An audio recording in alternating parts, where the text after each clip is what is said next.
So again, my name is Megan Sir. I'm the county chair here of Marion County. I had the honor and privilege a couple years ago. I had run for office twice, as many of you know, 2016 or 2012 and 2014, before I took over as the chair here. And I had the opportunity last fall, I believe, to see Senator Klobuchar speak at the Iowa State University. You did an event for the women that have campaigned and run before. And so I had the privilege and honor to listen to her speak there. I also read her book and come to find out she's actually really funny. That's not the official introduction that I'm supposed to give, but as a side note, she's actually really funny.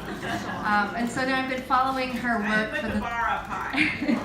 I've been following her work now for a little while. I feel like I know your daughter Abigail and your husband John purely from your book. So if I fangirl a little bit about you guys, it's because I've read all about you. Senator Klobuchar last week made her announcement for president, and I don't know if any of you watched that. Whoa, talk about some snow. You think we had snow today. She stood out there in the snow and gave her presidential announcement in the snow. So she's already winning on the side of toughness. What a brutal way to start a campaign, but also very memorable. So Senator Klobuchar, she's got a lot of great things going on here. Throughout her public service, she has always embraced the values she learned growing up in Minnesota. Work hard, live with purpose, and tell the truth.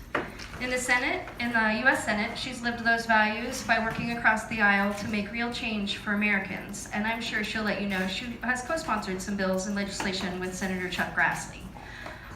She led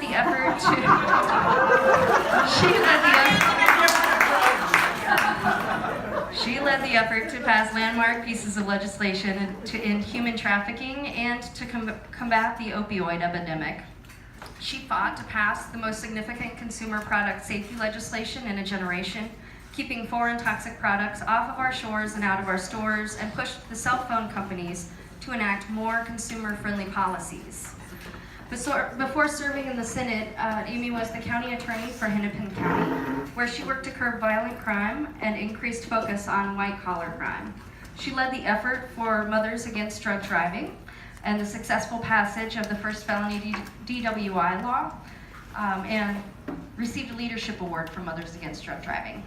Her Safe School Initiative, community prosecution efforts, and criminal justice reforms earned national awards from both the Clinton and Bush Justice Departments, and she worked with the Innocence Project to advocate for videotaped interrogations across the county, as well as an innovative eyewitness process to protect against false identifications.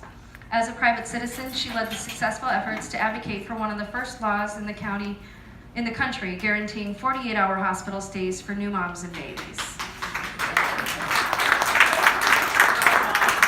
And my private work is a doula.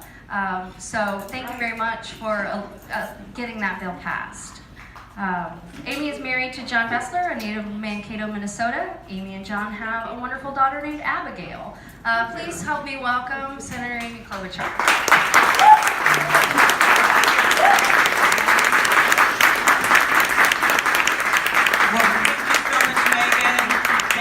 Great work and being the county chair here, and also for all the advocacy I know that you have been doing for midwives and for moms and kids. Thank you for that. I also want to mention Ann, who's out there somewhere, such a leader. Where are you, Ann? Right here. Right there. Thank you. Thank you so much. We also have, who's helping me out all over the state, Andy. You all know her, and so we're excited about that. Great organization here in Iowa. Where's Lauren? I like to say Lauren, who's worked on a number of your favorite campaigns, grew up in Brooklyn, Iowa. Not Brooklyn, New York, unlike my daughter who now lives in Brooklyn, New York, and is doing great. That's Abigail right there. And in fact, when we talk about that 48-hour hospital stay, that was Abigail. She was really sick when she was born. She doesn't remember it, but she was. I got kicked out of the hospital in 24 hours, even though she was in intensive care. And that's when I went to the legislature and advocated for one of the first laws in the country, guaranteeing new moms and their babies a 48-hour hospital stay. And I learned something from that experience, and that is that behind the scenes, the insurance companies were trying to make that thing delayed, so it wouldn't take effect for a long time. So I brought 6 pregnant friends to the hearing, so they outnumbered the lobbyists 2-1. And when the legislators on the conference committee said, when should this take effect, the moms all raised their hand and said now, and that was what happened. So that was a good lesson. My husband John is right back there. We've been going all over the place. And also I wanted to thank, I know that Andrew couldn't be here, but thank you for the work that you're doing and that he is doing, in the work that he did with the Obama administration. Congressman Delaney, I don't know if he probably had to go, but we are good friends. We worked together in the Joint Economic Committee when he was back then. He's done some great work on the economic side of this. And his wife April and John and I have done a number of things together, so I'm excited that he's running and that we were both here in Knoxville today. So I think you all know that I am from Minnesota, the senator next door, right? I like to say that I can see Iowa from my porch. And our states also have a lot in common, right? We both have, of course, the butter carving at the state fair, right? You guys have the cow and maybe the calf. We have Princess K of the Milky Way and the revolving refrigerator with her court. And then you have right here, right, the Knoxville Sprint Car Hall of Fame. Very cool. We, of course, have our own set of museums and claims to fame, like the Spam Museum, the world's only Spam Museum, right across the border in Austin, or as we call it, the Guggenham. We also share this incredible grassroots tradition of politics with our caucuses.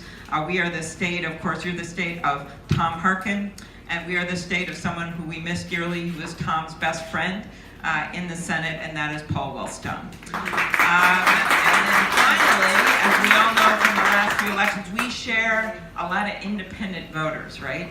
And if you don't believe me about Minnesota, I have 3 words for you. Governor Jesse Ventura, all right? So that is that. Last week, I announced my candidacy for president, and as Megan mentioned, it was in a major blizzard, okay? So I did that knowing it was gonna be about 17 degrees for a few days, trusting that we have so many good supporters and people that believe in what I'm gonna do in this campaign and as president, that they would turn out. We added 4 campfires in the mix, as well as 7,500 cups of cocoa and cider. And they came on sleds, and they came on skis, and we never expected we were gonna have 6 inches of snow. But as you can see, I continue to bring my snow globe with me everywhere I go. Tomorrow, I go to New Hampshire, and guess what the forecast is? Snow. So it's like everywhere I go. And the fun thing about that speech is when I watched it later, you literally get to watch yourself grow old in 20 minutes. That's what that was, right? Got whiter, my hair. And so it was this amazing experience to show the rest of the country what the Heartland is about, to be able to talk about Heartland economics, which is really bread and butter economics that are so important not just to the Heartland, but our country and governing from the heart. And what I talked about there and why I chose that place to announce was because it was next to the Mississippi River, the great river that runs through our country, that connects us and connects our history. At the top at Lake Itasca in Minnesota, you can literally clear jump over it. It gets wider and wider, and it goes to Wisconsin, where my mom was born, and Iowa, where I'm going to be going south for the winter, and then continues down to Missouri and to Memphis, Tennessee, and ends in New Orleans, that city of our great resilience. I also picked that river because it's a mile and a half where I stood from where that bridge collapsed in the middle of that summer's day. And we lost 13 people that day in Minnesota, and it's a story of rebuilding in a year, like you have done after the floods in Iowa, what we've seen here. But it is more than just a story of, yes, we need to fix America's aging infrastructure, which I truly believe. And we all know in rural America, that means not just bridges and highways. It also means rail, it also means locks and dams, and it also means rural broadband. But beyond that, thank you, Andy. Beyond that story was a story of community. That off-duty firewoman who was diving back and going into the water over and over again looking for survivors. The tasty truck driver who literally drove his semi to his death to avoid hitting a school bus full of kids. that school bus plummeted 30 feet down and was hanging precariously on a guardrail, and the worker, Mr. Hernandez, got every single kid off of that bus. That's the sense of community that we have in our two states. It's reflected in all of you gathered here in the middle of a snowstorm. It's reflected in that kind of community that we have when it comes to voting, with our high voter turnout, when it comes to civic participation, when it comes to standing up for believing what's right. And I'm running because I see that that sense of community is getting fractured. It's getting fractured by someone in the White House who gets up every morning and tweets whatever he wants but doesn't respect the amendment that allows him to do it.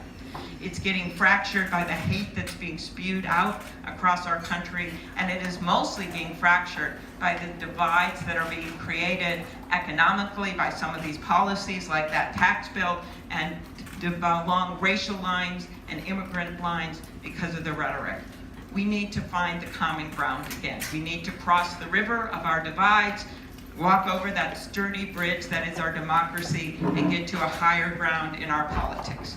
So, what does this mean? Well, it means looking at the challenges that are right in front of us, not looking down at our phones all the time, as much as we love them, right? Not looking away when we don't want to watch what's on the news in the morning. It means looking at each other, dealing with what we don't agree with, and looking up at those challenges and meeting them. The challenges that we have are not insurmountable. They are big, but they're not insurmountable. They're things like our very democracy. And when you look at what they've been doing in states across the country where they're making it harder for people to vote, we're never going to get our country back if we don't make it easier for people to vote. And that is why I want to pass my bill to allow every kid, when they turn 18, to be, who is eligible to vote, to be automatically registered to vote, okay? It's simple, you just get it done.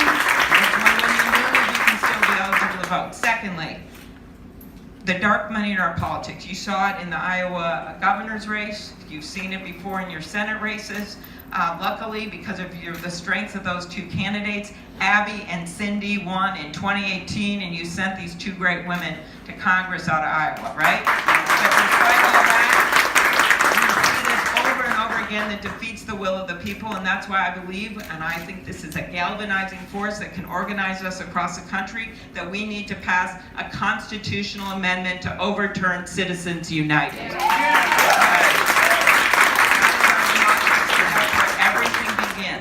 But then we have other challenges. The challenge of income inequality, right?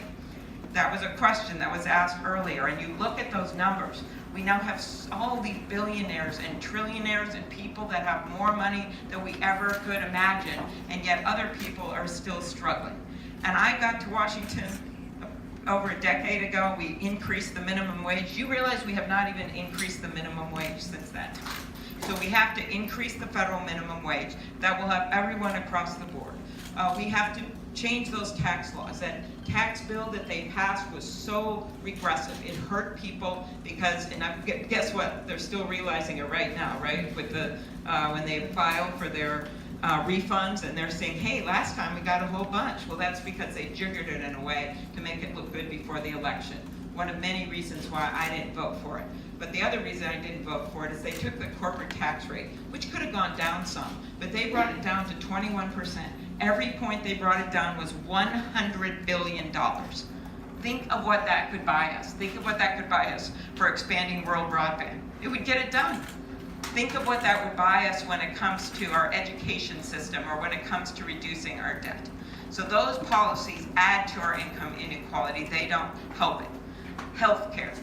We must move to universal health care, right?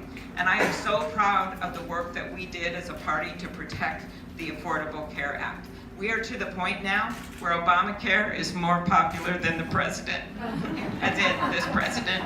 Why is that? Well, people started to realize that it's not just for people that are buy into those exchanges. No. It is also about people who are protected by the provisions, keeping your kids on their insurance till they're 26. I was in a parade in a small town in Minnesota, and this woman is pushing her kid in a stroller, and the child has Down syndrome, and she pointed at him and she said to me, "This